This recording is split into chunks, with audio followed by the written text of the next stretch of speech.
우리 오늘 함께 보실 말씀은 고린도후서 9장 7절부터 14절까지의 말씀입니다.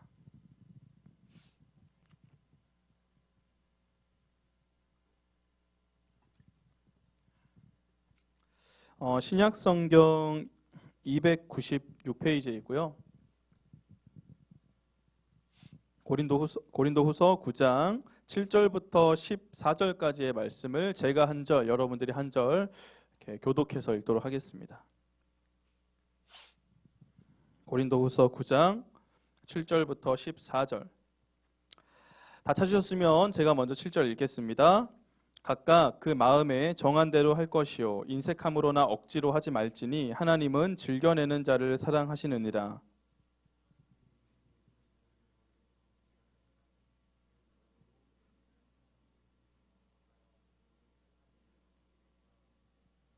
기록된 바 그가 흩어 가난한 자들에게 주었으니 그의 의가 영원토록 있느니라 함과 같으니라.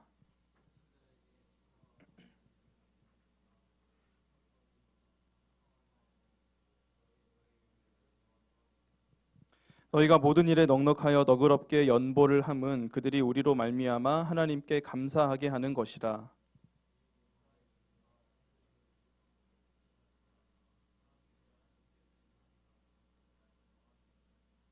이 직무로 증거를 삼아 너희가 그리스도의 복음을 진실이 믿고 복종하는 것과 그들과 모든 사람을 섬기는 너희의 후한 연보로 말미암아 하나님께 영광을 돌리고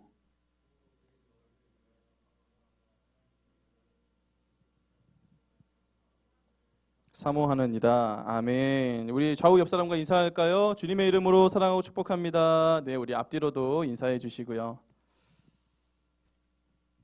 자, 먼저 지난주 설교 말씀 잘 기억하고 있는지 확인해 보도록 하겠습니다. 오늘 또 이제 제가 과자를 또 준비해 왔는데 칸츄리콘 이거 먹어본 친구들은 알 거예요. 진짜 맛있거든요.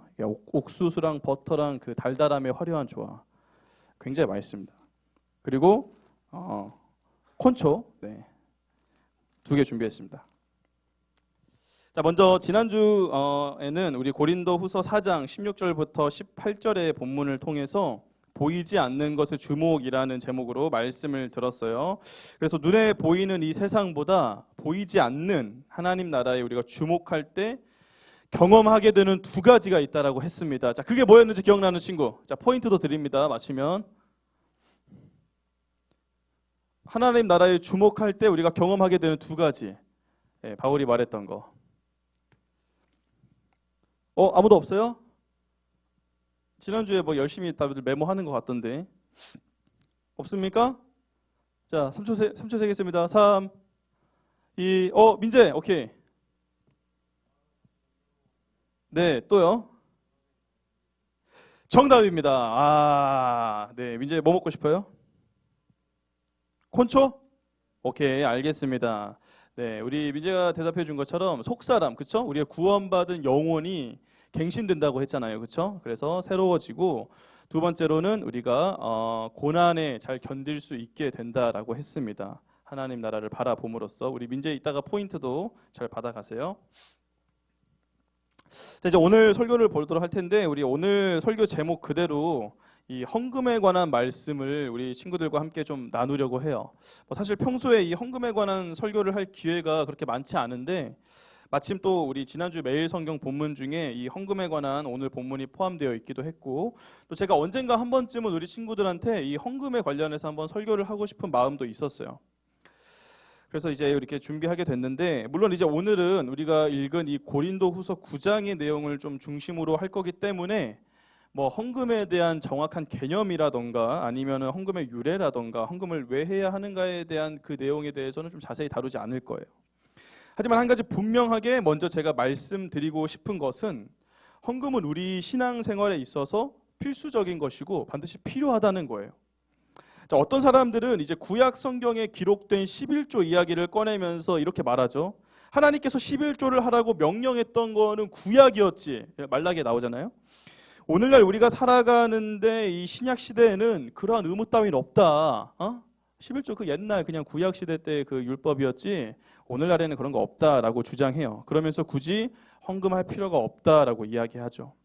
하지만 여러분 그거는 완전히 잘못된 생각이에요. 왜냐하면 신약 시대의 주인으로 오신 예수님께서도 헌금에 관해서 분명하게 이야기하셨거든요. 자, 그 대표적인 구절 몇 개를 짚고 먼저 넘어가 보면 마태복음 6장 19절부터 20절까지의 말씀 한번 같이 봐볼게요. 자, 여기 보면 예수님께서 이렇게 말씀하셨죠. 너희를 위하여 보물을 땅에 쌓아두지 말고 말라. 거기는 좀과 동록이 해하며 도둑이 구멍을 뚫고 도둑질하느니라. 20절. 오직 너희를 위하여 보물을 어디에 쌓아두라? 하늘에 쌓아두라 라고 말씀하셨어요. 자, 이게 무슨 뜻일까요, 여러분? 나에게 주어지는 그 재물들을 나만 위해 쓰지 말고 하나님을 위해, 하나님과 그의 나라를 위해 사용하라는 뜻이죠. 또 마태복음 22장 21절 말씀도 우리 같이 한번 봐볼게요. 자, 제가 읽겠습니다. 이르되 가이사의 것이니이다 하매 이르시되 그런즉 가이사의 것은 가이사에게 하나님의 것은 하나님께 바치라 하시니라. 자, 이것도 역시 예수님이 말씀하신 거예요. 여기서도 예수님은 하나님의 것은 하나님께 바치라고 말씀하시면서 이 헌금할 것에 대해 분명하게 말씀하셨어요.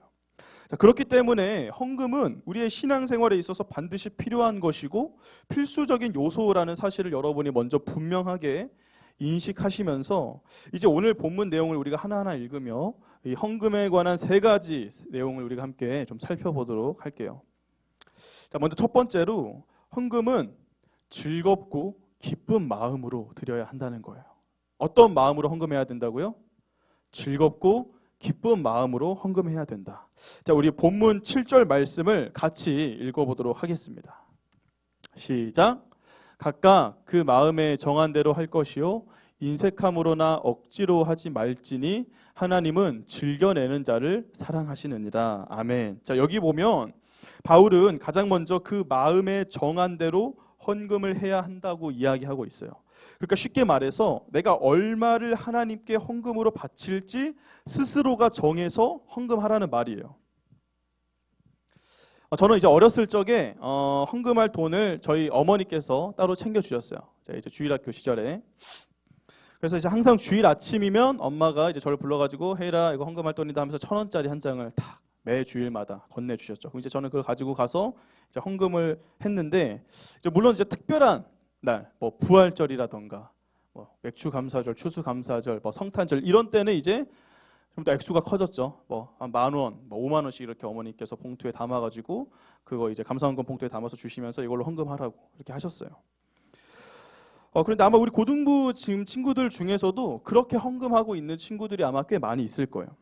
혹시 여기서 뭐 그 내가 받은 용돈으로 하는 그 11조나 감사 헌금 말고 매일 하는 그 주일 헌금을 내 용돈 가지고 하는 친구 있어요? 한번 손 들어보세요. 민재? 또 없죠. 와, 거의 없을 거예요. 아마 거의 다 그냥 부모님이 챙겨주실 거예요. 이거 헌금하라고. 그렇죠? 민재 참 대단한 친구예요. 자기 용돈으로 그렇게 매일 주일 헌금하기가 쉽지 않은데.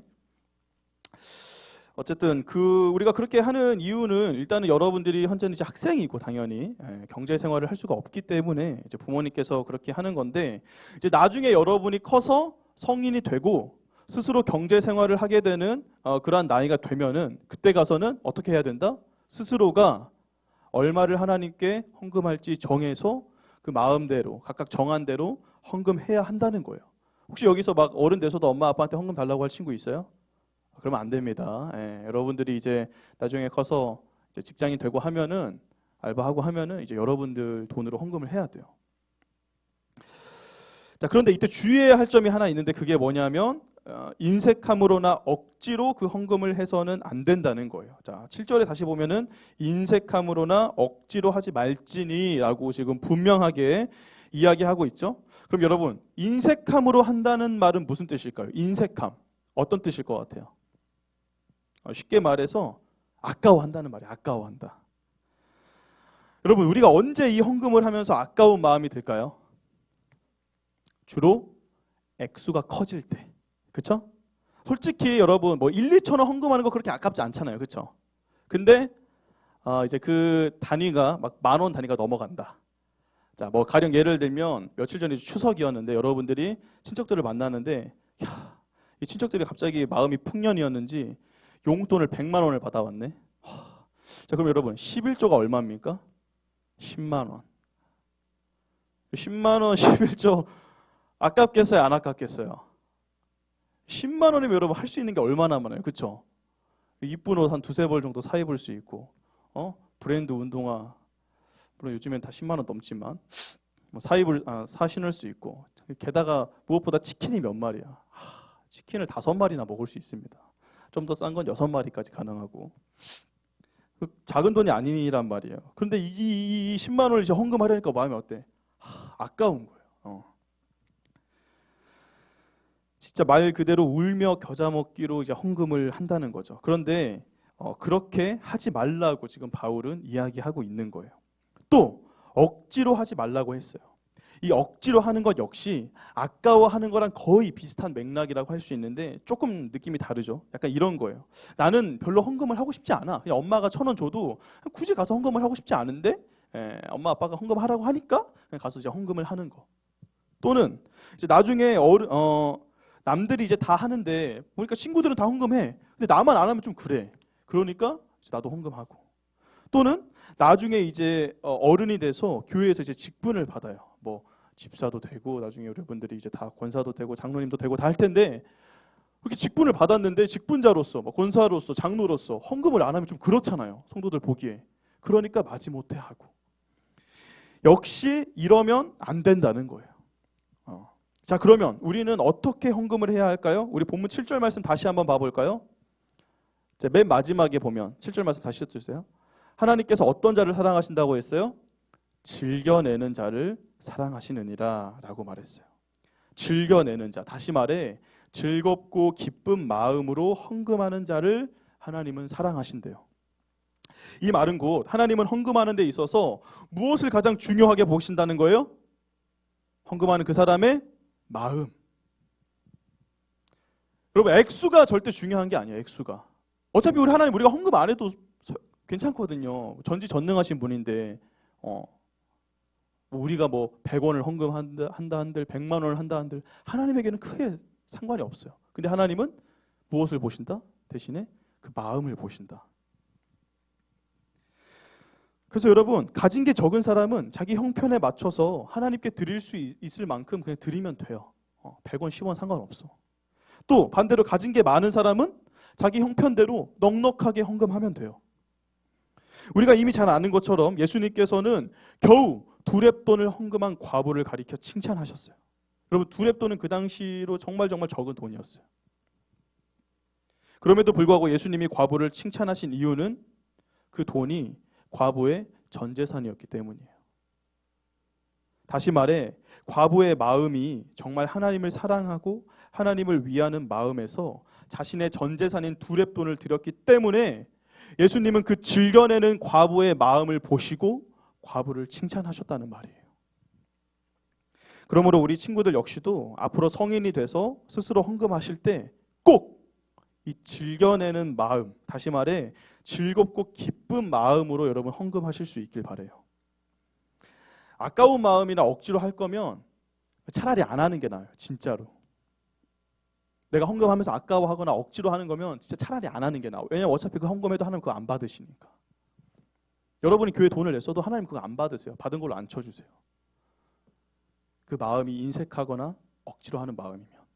그러니까 꼭 즐겁고 기쁜 마음으로 헌금하시는 저와 여러분이 되길 바랄게요. 자, 두 번째로 헌금하는 것 때문에 걱정할 필요 없고 또 교만할 필요도 없다는 걸 우리는 기억해야 돼요. 뭐 할 필요 없다고요? 걱정할 필요 없고 교만할 필요도 없다. 우리 본문 8절부터 11절까지의 말씀을 우리 같이 읽어볼게요. 8절부터 11절까지. 자, 우리 큰 소리로 읽겠습니다. 시작. 하나님이 능히 모든 은혜를 너희에게 넘치게 하시나니 이는 너희로 모든 일에 항상 모든 것이 넉넉하여 모든 착한 일을 넘치게 하게 하려 하심이라. 기록된 바 그가 흩어 가난한 자들에게 주었으니 그의 의가 영원토록 있느니라 함과 같으니라. 심는 자에게 씨와 먹을 양식을 주시는 이가 너희 심을 것을 주사 풍성하게 하시고 너희 의의 열매를 더하게 하시리니 너희가 모든 모든 일에 넉넉하여 너그럽게 연보를 함은 그들이 우리로 말미암아 하나님께 감사하게 하는 것이라. 아멘. 자, 여러분, 성도님들 중에 보면 정말 아깝거나 하기 싫은 건 아닌데 헌금함으로써 생활이 어려워지면 어떡하나 걱정하시는 분들이 계세요. 그래서 헌금을 하면서도 늘 근심과 걱정이 떠나지를 않죠. 이번 달에도 이 11조를 하긴 해야 되는데 왠지 모르게 막 또 돈 쓸 일이 막 생길 것 같고, 그렇죠? 우리 막 경조사가 막 터지잖아, 예기치 못하게. 또는 막 또 이 돈 다 헌금하고 나면 이제 여유 자금이 하나도 없는데 혹시 무슨 사고라도 나면 어떡하나, 그렇게 걱정이 되는 거죠. 그런가 하는 반면에 또 어떤 성도는 자신이 하는 헌금으로 굉장히 교만한 마음을 가지는 사람도 있어요. 주로 누가 그럴까요? 헌금을 많이 하는 사람들. 막 한 달 11조로 그냥 100만 원, 1000만 원씩 한다. 와. 그런 사람들이 주로 그럴 수 있죠. 겉으로는 내색하지 않아도 아마 속으로는 나 이만큼 헌금하는 사람이야 하면서 굉장히 으스댈 수도 있고, 심지어 어떤 사람은 실제로 자기가 헌금 많이 한다고 해서 교회의 영향력을 막 행사하려는 사람들도 있어요. 막 담임 목사님 찾아가서 목사님 이거는 좀 이렇게 해야 되는 거 아닙니까? 이렇게 하면 이제 목사님도 알잖아. 이 사람이 이제 우리 교회 재정에 거의 10분의 1을 책임지고 있다는 걸. 그러니까 막 이런 사람들도 실제로 있다는 거예요. 많지는 않지만. 그런데 그렇게 교만하면 안 되고 아까 제가 말한 것처럼 걱정할 필요도 없다는 거예요. 왜요? 우리가 헌금할 수 있도록 그 모든 물질을 공급해 주시는 분이 바로 하나님이시기 때문에. 자, 8절에 보면 하나님이 능히 이 모든 은혜를 너희에게 넘치게 하시나니 라고 말하고 있고, 10절에도 심는 자에게 씨와 먹을 양식을 주신다. 하나님께서. 바울은 그렇게 말하고 있어요. 다시 말해 우리가 헌금하는 모든 물질을 전부 누가 주신다는 거예요? 하나님께서. 하나님께서 우리에게 공급해 주신다는 거예요. 우리는 우리가 일해서 번 돈이라고 생각할지 모르지만 절대 그렇지 않다는 거죠. 여러분, 돈 버는 것도 우리가 건강하고 지혜도 있고 상황이나 환경이 뒷받침돼야지 가능한 거지, 만약 하나님께서 그러한 건강이나 지혜나 상황과 환경을 주시지 않는다? 우리 돈 못 버는 거예요. 갑자기 어느 날 내 팔다리를 하나님께서 돈 벌 수 있겠습니까? 갑자기 내가 팍 교통사고 나서 바보가 돼버려. 돈 벌 수 있어요? 코로나 팍 터지니까 자영업자들 다다다다다 돈 벌 수 있습니까? 없어요. 하나님께서 다 우리에게 그 가능하도록 그 모든 것들을 주실 때 우리가 돈 버는 거예요.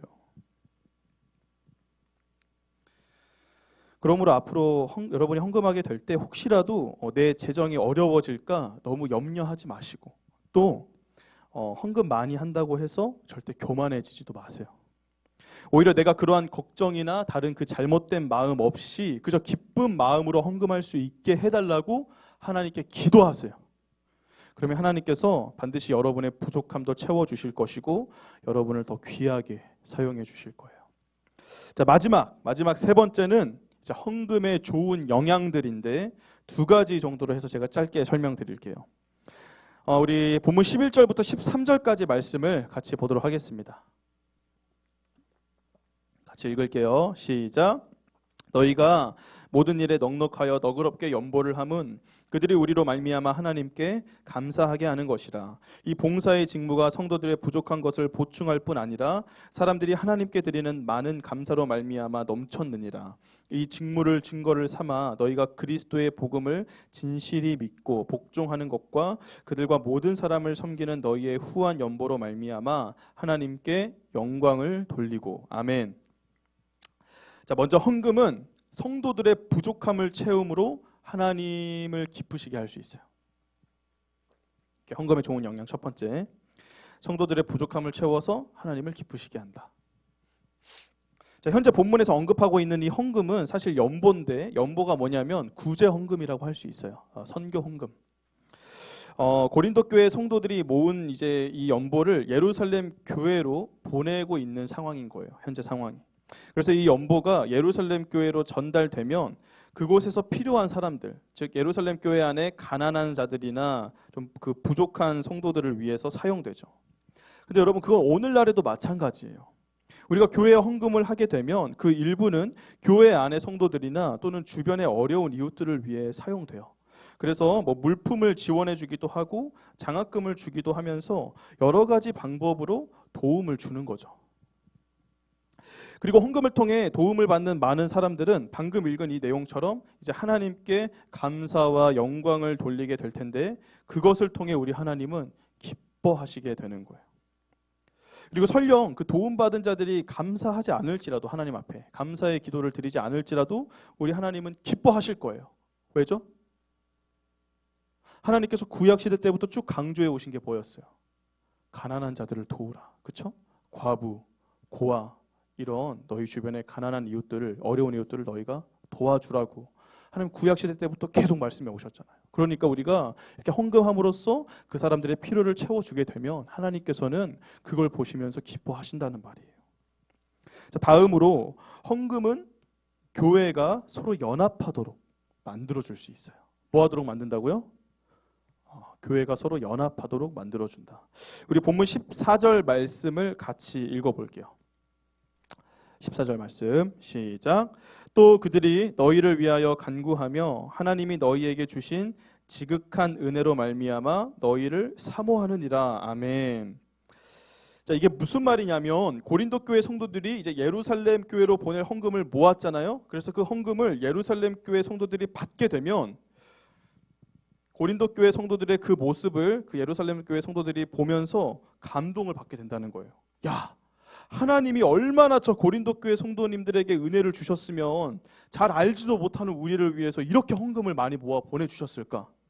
참 감사하다. 그래서 그 예루살렘 교회 성도들이 그 고린도 교회 성도들을 생각하며 기도해 준다는 말이 바로 이 14절 내용이에요.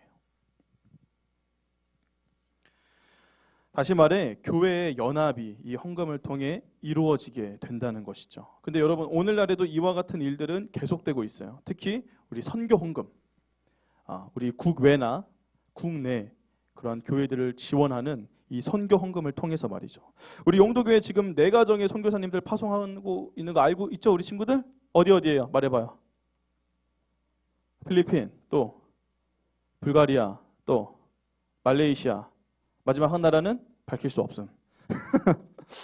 시국이라 돼 있는데 대륙적이에요. 네 나라를 우리가 이제 선교 국외 선교로 우리가 선교사님들 파송해서 직접 파송한 거죠. 이건 우리가 파송을 했고 또 뿐만 아니라 우리 영도교회에서는 그 국내의 어려운 교회들, 뭐 시골 교회라든가 스스로 자립할 수 없는 그 미자립이라고 그래요. 미자립 교회들, 자기 교회 성도들 헌금으로는 운영이 안 되는 그런 미자립 교회들을 또 우리 교회에서 많이 지원을 하고 있어요.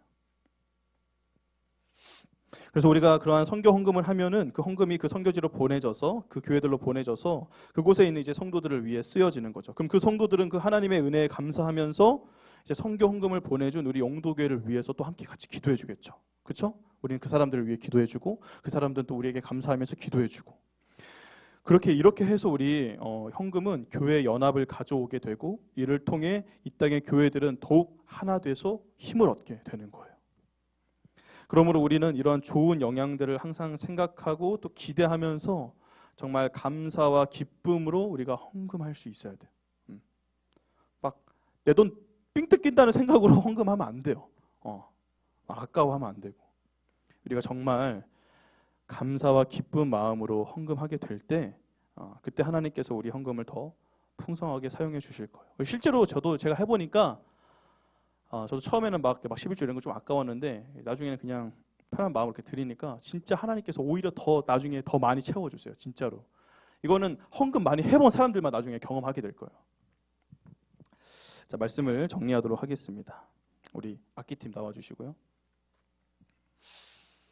여러분 우리나라 말 중에 이런 말이 있죠.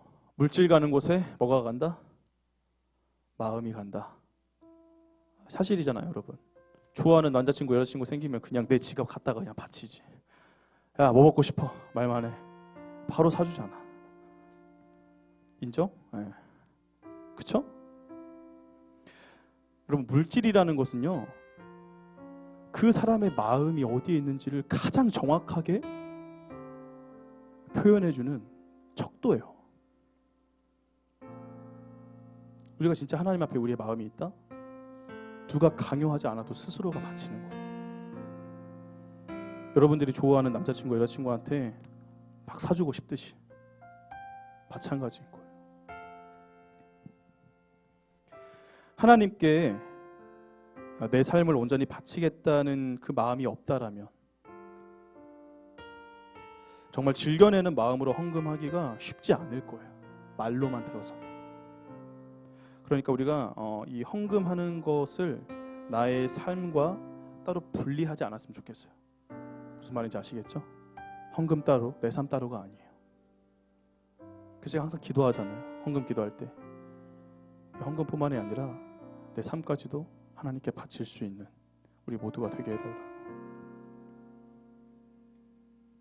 하나님께 내 자신을 먼저 드리고 그 가운데 정말 즐겨내는 마음으로 헌금하시는 저와 여러분이 되길 바랄게요.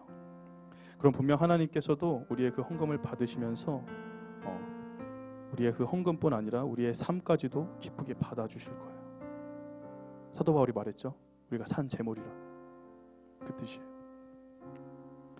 항상 주님 앞에 즐겨내시는 저와 여러분이 되길 주님의 이름으로 축복합니다.